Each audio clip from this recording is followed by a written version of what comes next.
वालेकुम सलाम मैम, क्या अस्सलाम वालेकुम अच्छा वो जो वो करना है, पेपर अपलोड करना है, वो पेपर अपलोड मैंने ही करना है ना जीसीआर में? जी जी जी जी जी जी, वो तो बना हुआ था। हाँ जी हाँ जी। ठीक है ठीक है ठीक है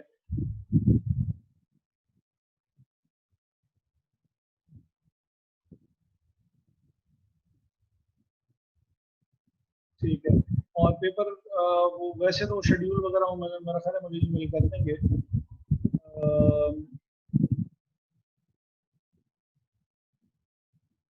जी जी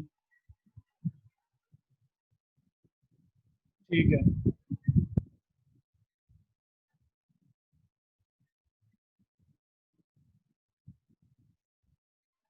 ठीक है।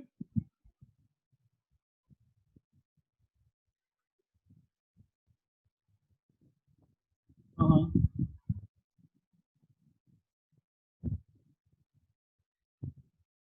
हाँ, ठीक है ठीक है ठीक है।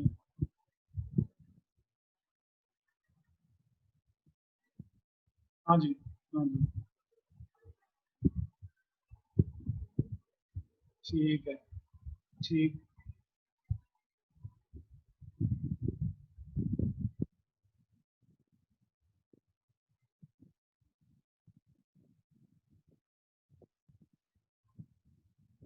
ठीक है। सही। हम्म।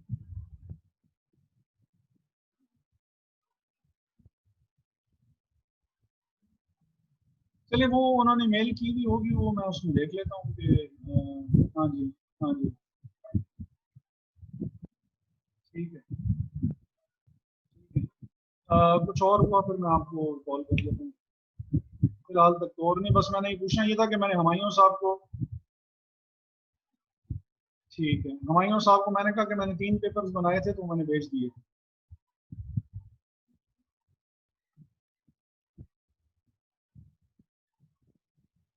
ठीक है ठीक है ठीक है। Thank you ma'am.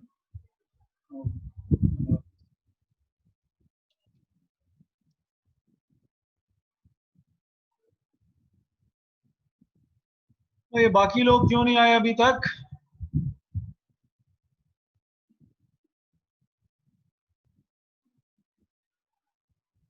Sir group में मैसेज किया आ रही। ठीक है, वैसे तो मैंने दानियाल को ही मैसेज भेज दिया था कि वो लिंक वो पुराना वाला ही है।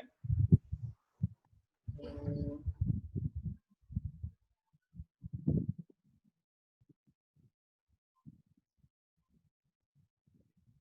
अभी तक कोई ऐसी चीज जो कि आप लोगों ने कुछ सवाल पूछना हो?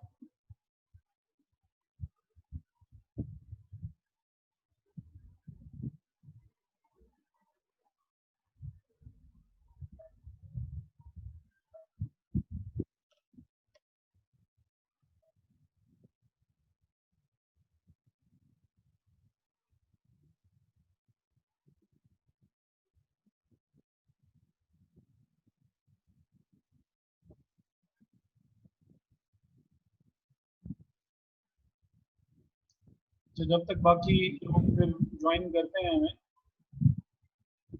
तो वैसे तो यह है कि बात मुझे फिर रिपीट करनी पड़ेगी, लेकिन अ,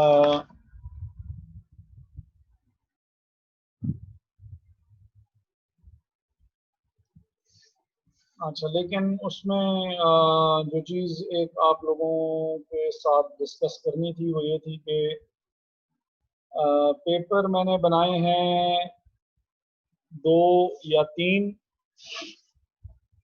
टोटल आप लोग हैं 11।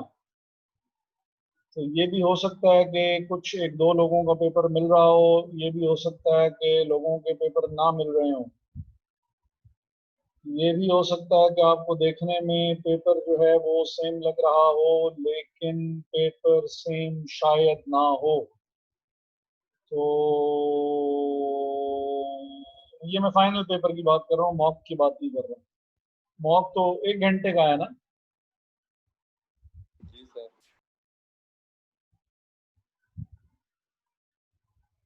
ये दानियाल बोला था, ये हाँ ये सर किया था, नो सर किया था, क्या किया था? जी सर। अच्छा जी सर, यस सर किया था। ठीक है, तो मॉक में भी सिचुएशन कुछ ऐसी हो सकती है, लेकिन फाइनल में तो बहरहाल पेपर्स जो हैं वो 2-3 बने हैं। तो बजाय इसके कि आप लोग शहरीन या उमर या अस्मा या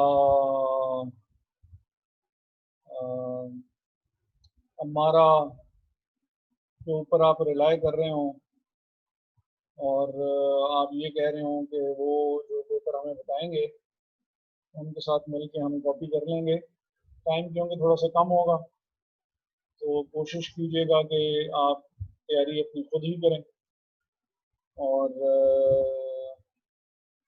पेपर जो है वो उसके लिहाज से दे दें। It paper is a combination of, जो फाइनल पेपर है, it is a combination of mock exams. कोई शेड्यूल आया है मॉक एग्जाम्स का कि कब है, मेरा वाला कब है? सर इनकी तरफ से तो कोई शेड्यूल नहीं आया सच, मतलब टीचर्स ही अनाउंस कर रहे हैं। जैसे मंडे को हमारा स्टैट्स का है और ट्यूसडे को पीओएम का है, थर्सडे को इकोनॉमिक्स का आई थिंक। हम फिर अपना फ्राइडे को रखें। फ्राइडे ठीक रहेगा मेरे ख्याल में।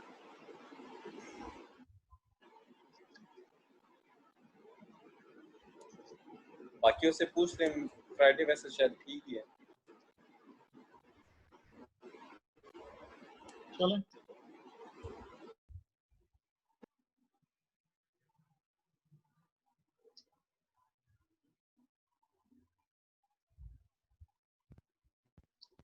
फ्राइडे, अगर बाकी कोई बड़ा और ना हुआ, फ्राइडे जो है वो हम डन देते हैं।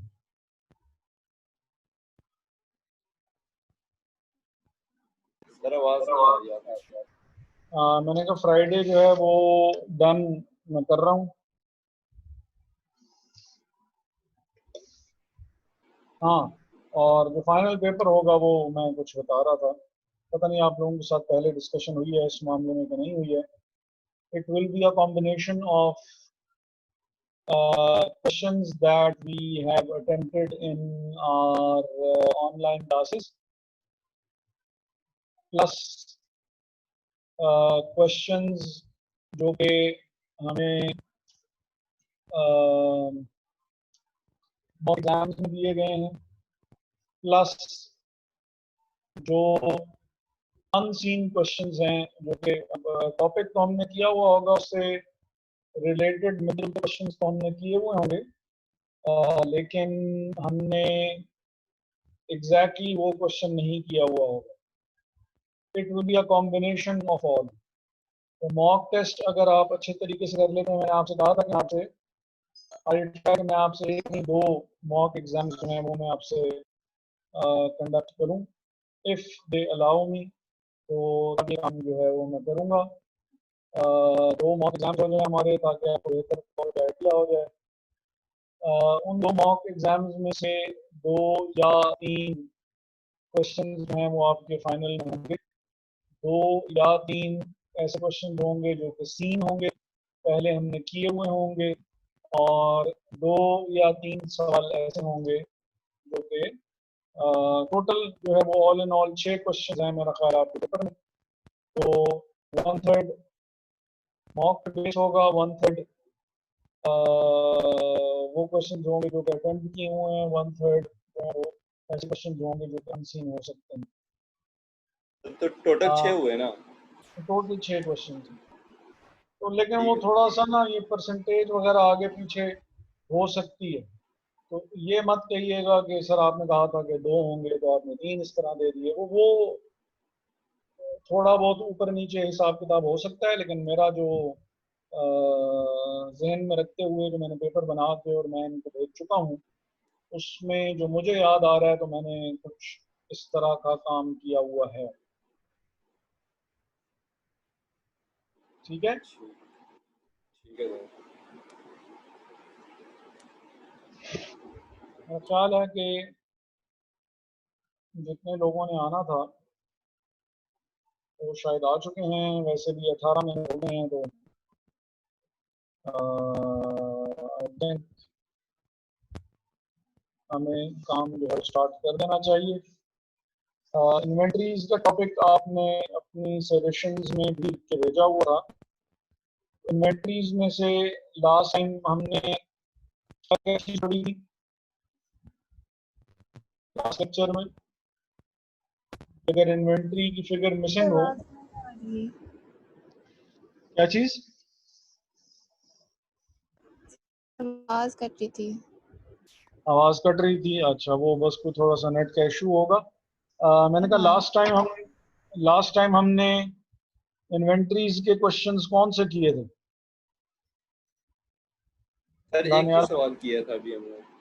हाँ, वही बस वो उससे मिलते जुलते ही बाकी सवाल हैं 11 से लेके। और वो क्वेश्चंस ये थे कि अगर क्लोजिंग स्टॉक की फिगर मिसिंग हो तो फिर उसको कैलकुलेट कैसे करते होते हैं।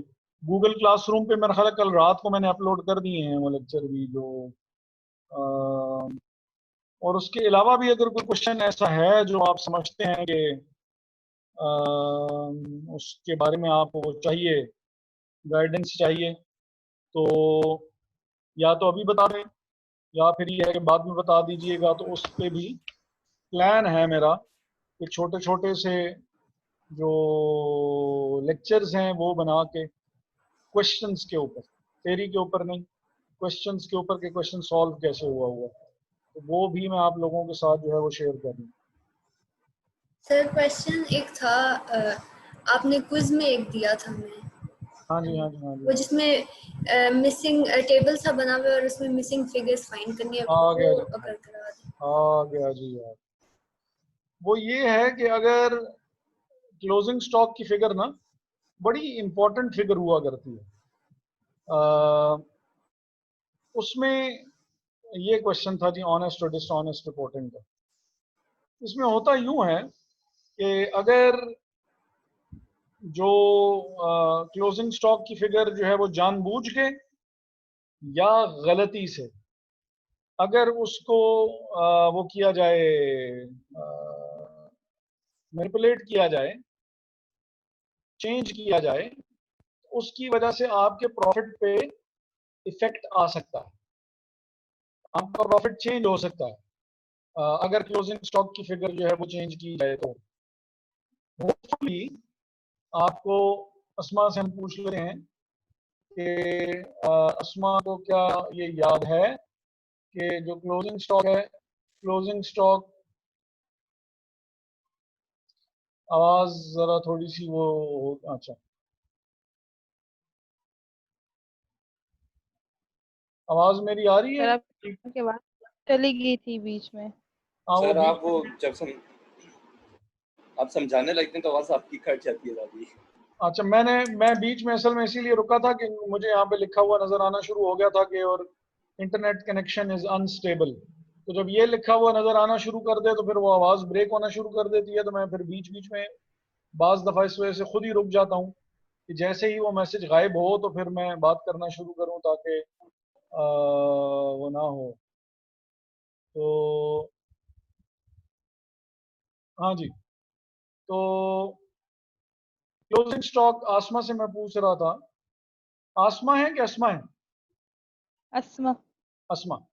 तो अस्मा से हम पूछ रहे थे कि क्लोजिंग स्टॉक की जो फिगर है उसका जी कॉस्ट ऑफ गुड सोल्ड और उसका प्रॉफिट के साथ रिलेशनशिप क्या होता है?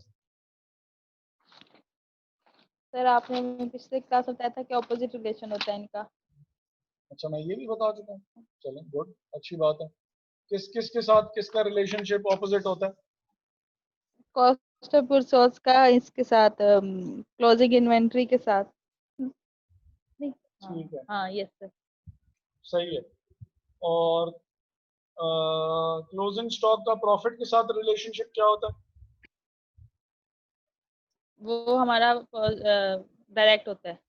डायरेक्टली प्रोपोर्शनल रिलेशनशिप होता है, बिल्कुल सही है। तो अगर कॉस्ट ऑफ गुड सोल्ड को हम करेंगे चेंज, क्लोजिंग स्टॉक की वैल्यू को हम चेंज करें, जानबूझ के करें या गलती से हमसे हो जाए, तो हमारा प्रॉफिट जो है वो चेंज हो सकता है।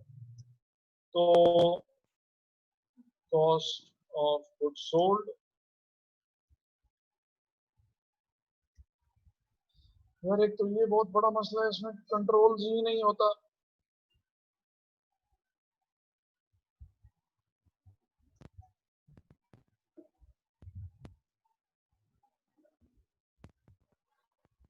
अब इसी चीज के ऊपर ये बेस करा हुआ जो है वो क्वेश्चन है, अ, जिसका मैंने आपसे जो है वो क्विज भी दिया था।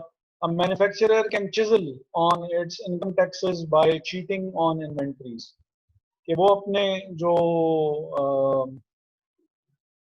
इन्वेंट्रीज की वैल्यू को अगर मैनिपुलेट करें, तो इन्वेंट्रीज की वैल्यूज को मैनिपुलेट करने की वजह से, जैसे हमने अभी अस्मा ने भी हमें बात बताई कि जो क्लोजिंग स्टॉक है, closing stock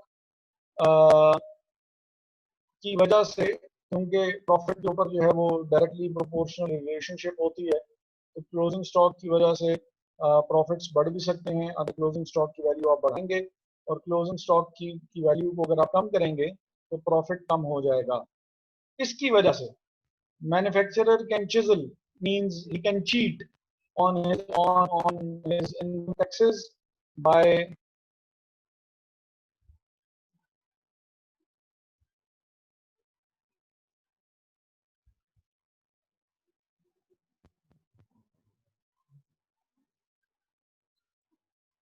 manufacturer can chisel on his income taxes by cheating on entries।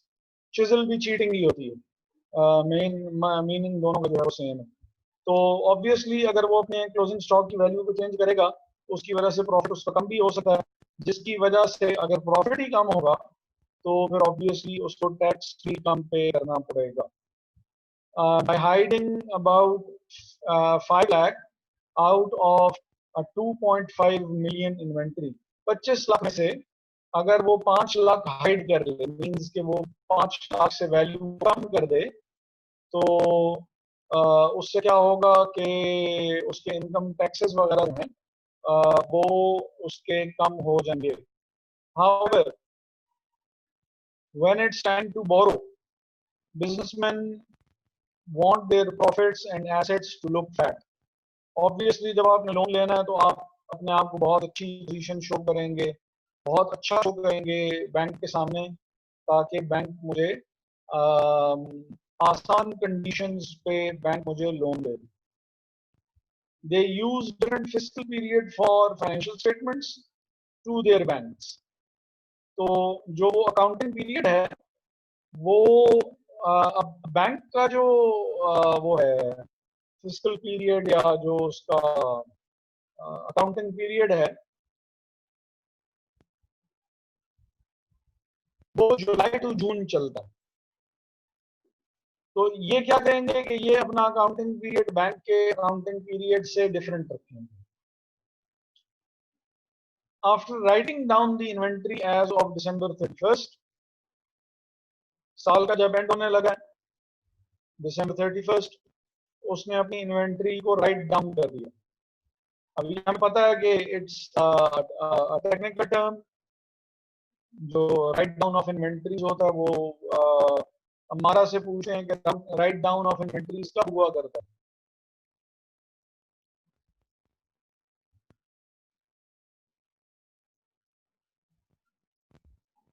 हमारा है हमारे साथ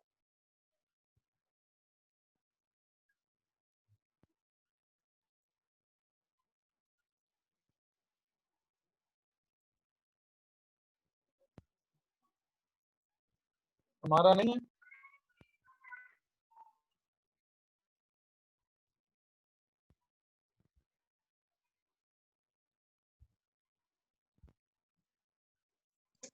यस सर। हाँ जी, मैं क्वेश्चन जो था मेरा वो मैंने जो आपसे पूछा ये राइट था। Down of inventories. हाँ जी, क्या होता है? Sir acid and inventory acid का जो पोर्शन है वो हम एक्सपेंस कर देते हैं, तो उसको राइट डाउन ऑफ इन्वेंटरीज कह देते हैं। दोबारा से रिपीट करेंगे? सर जो एसिड का पोर्शन है ना, अच्छा, उसको हम एक्सपेंस कर देते हैं करंट अकाउंटिंग पीरियड में, तो उसको राइट डाउन इन्वेंटरीज कहते अच्छा। और दिलावेज बता सकती हैं कि ये क्या होता है? सर मुझे याद नहीं है, मैंने लिखा था लेकिन मैं भूल गई। तो सारे डर के भागी जा रहे हैं। सर नहीं, अरे मैंने अच्छा, वो आयशा भागी है डर के।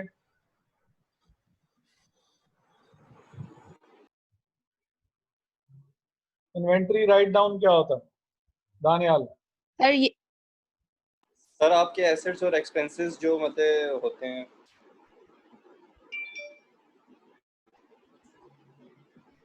सर ये भी है ना कि जो हमारे गुड्स हैं वो लॉस्ट हो जाएं या स्टोल हो जाएं।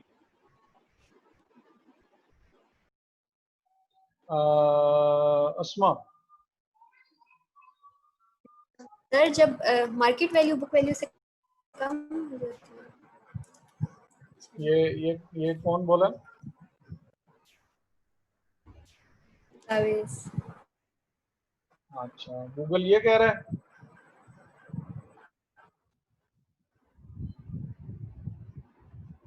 मैंने नोट्स में लिखा था लेकिन अभी मुझे मिल नहीं रहा नोट्स से। अच्छा, होता यूं है कि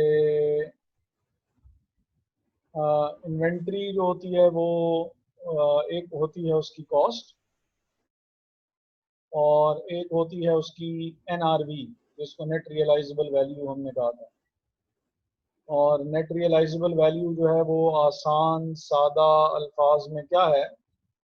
वो आसान सादा अल्फाज में नेट रियलाइजेबल वैल्यू जो है वो नेट सेल वैल्यू है। कैलकुलेट कैसे करते होते हैं ये मैं अभी बता रहा हूँ, थोड़ी देर बाद में फिर पूछूंगा। नेट रियलाइजेबल वैल्यू जो है वो estimated selling price less estimated cost of completion less estimated cost necessary to make the sale।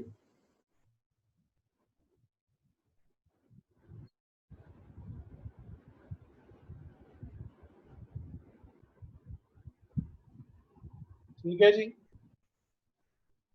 तो आप इसको नेट सेलिंग प्राइस कह सकते हैं जब इसमें से तमाम एक्सपेंसेस जो हैं वो माइनस कर लिए जाएं। तो जब हम अपनी इन्वेंट्रीज को नेट रियलाइजेबल वैल्यू पे भी ना बेच पा सकते हों, जितने की हम 100 रुपए की इन्वेंट्री हमने खरीदी है, अगर हम उसको 100 रुपए पे भी नहीं बेच सकते, 100 रुपए पे भी नहीं बेच सकते, तो इसका मतलब है कि हमारी जो इन्वेंट्रीज हैं उसके ऊपर हमें लॉस हो गया और उस लॉस को इन्वेंट्री राइट डाउन कहते हैं।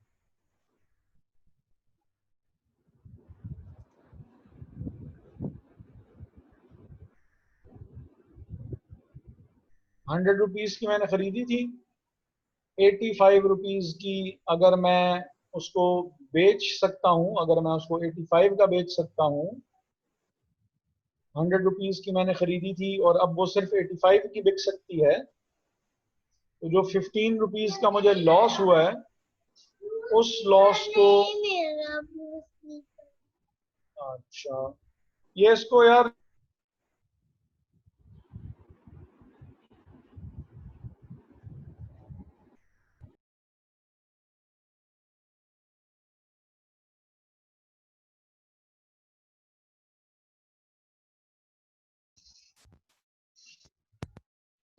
उसको इन्वेंट्री राइट डाउन कहते हैं। जब आप ये 15 रुपीज का लॉस रिकॉर्ड करेंगे और इन्वेंट्री को बजाय 100 रुपीज पे रिकॉर्ड करने के जब आप उसको 85 रुपीज पे रिकॉर्ड करेंगे, बजाय 100 रुपीज पे रिकॉर्ड करने के 85 रुपीज पे रिकॉर्ड करेंगे, तो 15 रुपीज से जो आपने इन्वेंट्री की वैल्यू को राइट डाउन किया है,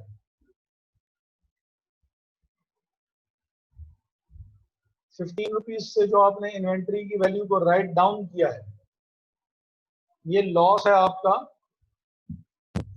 तो यहाँ पे वो बात कर रहा है, बात यहाँ से शुरू हुई थी और बात कहीं और ही निकल गई कि after writing down the inventory as of December 31st, we writes it up 6 months later when fiscal year ends.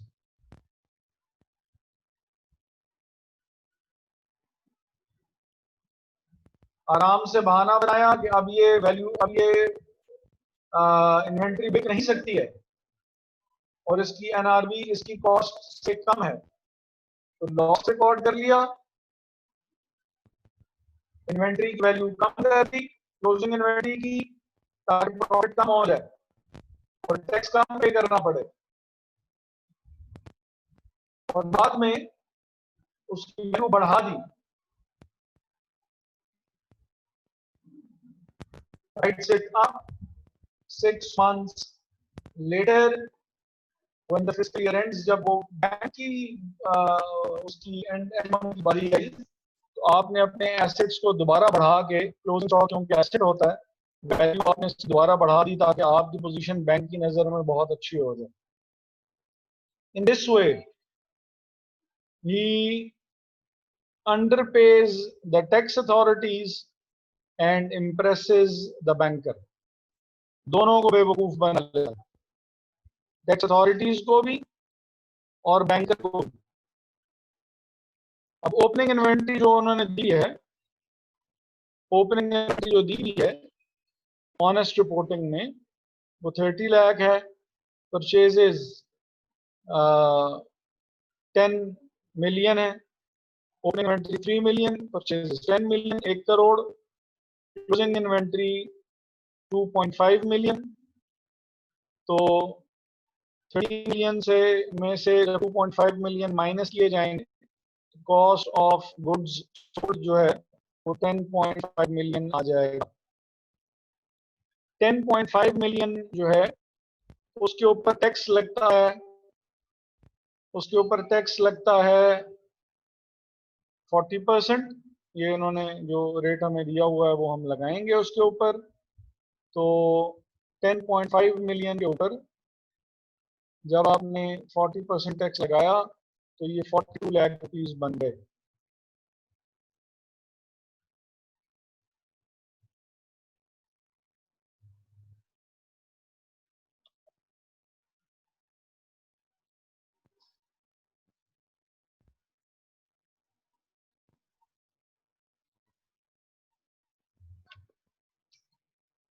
अच्छा, नेक्स्ट ईयर क्या हुआ कि यही जो क्लोजिंग इन्वेंट्री इस ईयर की थी वो नेक्स्ट ईयर की ओपनिंग इन्वेंट्री होगी, नेक्स्ट ईयर की ओपनिंग इन्वेंट्री होगी। तो ये हमारा हो गया पहला, ये हमारा हो गया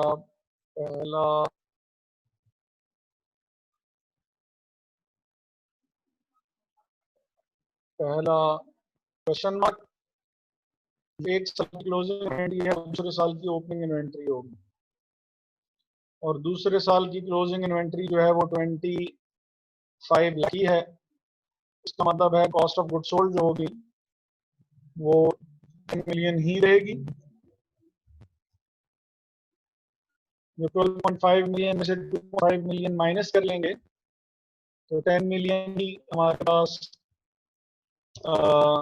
हो जाएगी कॉस्ट ऑफ गुड सोल्ड, और 10 मिलियन का 40% जो है वो 4 मिलियन जो है हमारे पास आ गया टैक्स। ये हमारे दूसरे क्वेश्चन का आंसर हो गया।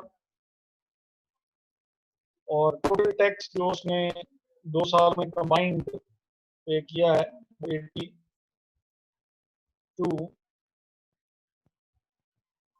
लाख का।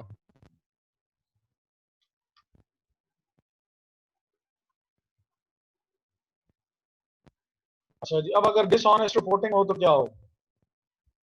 डिसऑनेस्ट रिपोर्टिंग में 3 लाख ओपनिंग इन्वेंट्री वैसी रही, 10 मिलियन वैसा। इन्वेंट्री में इसने जैसे थोड़ी देर पहले की थी, by hiding about 5 million out of 2.5 million inventory, तो 25 लाख में से 5 लाख रुपए से उसने इन्वेंट्री राइट डाउन कर दी। तो उसकी वजह से क्या हुआ कि कॉस्ट ऑफ गुड सोल्ड जो कि 10.5 मिलियन होनी चाहिए थी, अब वो 11 मिलियन हो गई है। 1 करोड़ 5 लाख के बजाय अब वो 1 करोड़ और 10 लाख हो गई है। इसके ऊपर जो टैक्स बनेगा 40% के हिसाब से 44 लाख बन गया।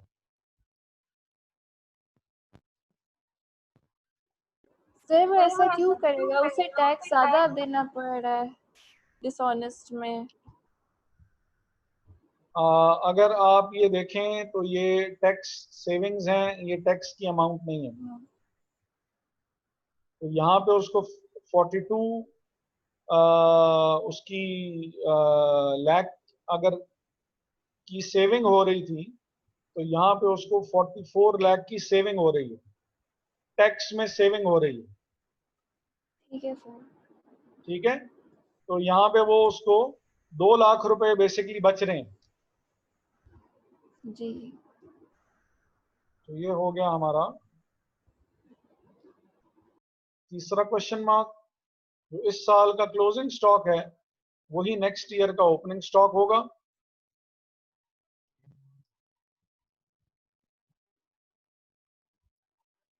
क्लोजिंग इन्वेंट्री को ही राइट इट अप दोबारा,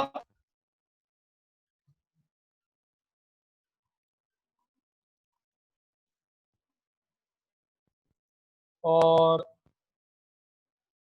यहाँ पे जो हमारे पास कॉस्ट ऑफ गुड सोल्ड आ जाएगी वो हमारे पास 95 लाख, और 95 लाख का जो 40% है ये कितना आएगा?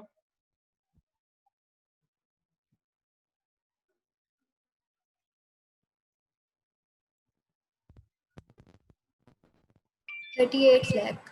38।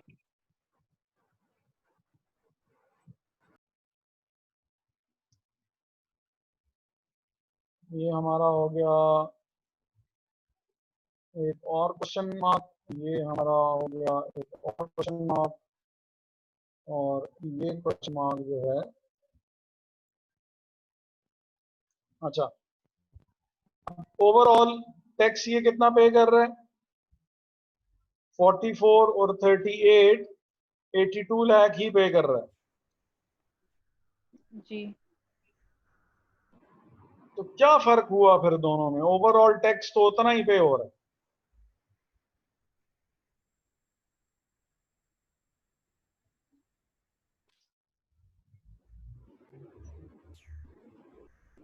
तो फिर इतनी डिसऑनेस्ट रिपोर्टिंग का फायदा क्या हुआ कि अगर टोटल टैक्स उतना ही पे करना है?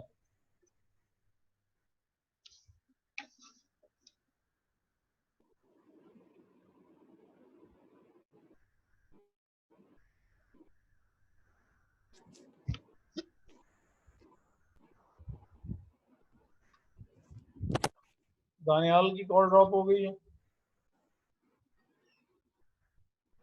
चले मैं बता देता हूं। पहला फायदा तो उसको ये हुआ कि उसने जिस साल में बाज़ दफ़ा बिजनेसेस के ऊपर हालात ऊपर नीचे होते रहते हैं, मसलन अभी कोरोना आया हुआ है, सबके हालात बहुत ज़्यादा ख़राब हैं। सपोज के इन ख़राब हालात में जानबूझ के मैनिपुलेशन की वजह से उसने अपनी सेविंग कर ली, पैसे बचा लिए, कुछ अरसे बाद उसने इन्वेंट्री को दोबारा वापस असल पोजीशन में लाके बैंक के सामने अपनी सिचुएशन अच्छी कर ली। और जब टैक्स वाले आए, मैंने कहा कि यार मेरे ऊपर आप जुर्माना ना लगाएं, क्योंकि ओवरऑल जितना टैक्स आपको बनता था उतना तो मैंने आपको पे कर दिया। बात समझ में आई है कि नहीं आई? टैक्स अथॉरिटीज को भी खुश कर दिया या सेटिस्फाई कर दिया। देखें जी, जितना ओवरऑल टैक्स बनता था उतना ही पे किया, गवर्नमेंट को मैंने भी नुकसान नहीं पहुंचाया। लेकिन इन एक्चुअल सेंस उसने क्या किया है, तो साथ अपने हाथ में रख लिया। जिस साल पैसों की जरूरत थी, इस तरह की चीटिंग से उसने अपने पैसे बचा लिए। बैंक के सामने भी हालात बुरे होने के बावजूद बैंक के सामने भी अपनी रेपुटेशन को डाउन किया और दोबारा इसको मैनिपुलेट करके टैक्स अथॉरिटीज का भी जो ओवरऑल टैक्स बराबर कर दिया कि वो भी रोड़ा ना डालें। 2 दफा चीटिंग की, टैक्स फिर भी पूरा कर दिया। लेकिन किया क्या उसने, जिस साल वो खुद चाह रहा था कि मेरे पास कैश फ्लो जरा बेहतर रहे, उस साल उसने ये काम बूझ के किया है। एक दफा नहीं है, 2 दफा है।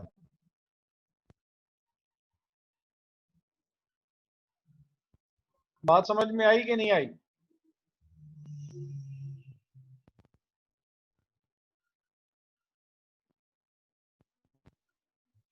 कुछ हद तक आई है सर समझ। सर थोड़ी लास्ट थोड़ी मिनट है, क्या चीज समझ में आई है? यही कि मतलब जिस ईयर में उसको पैसे की जरूरत थी तो उसने राइट डाउन करके अपनी इन्वेंट्री को वहां से पैसे सेव कर लिए, और फिर उसने जब वो उसने पैसे सेव कर लिए तो उसने नेक्स्ट ईयर में वही वापस जितने से उसने कम की हुई थी उसी से उसने वापस से अपनी इन्वेंट्री राइट अप कर ली, और टैक्स भी यानी उतना ही पे हो रहा है। आसान अल्फाज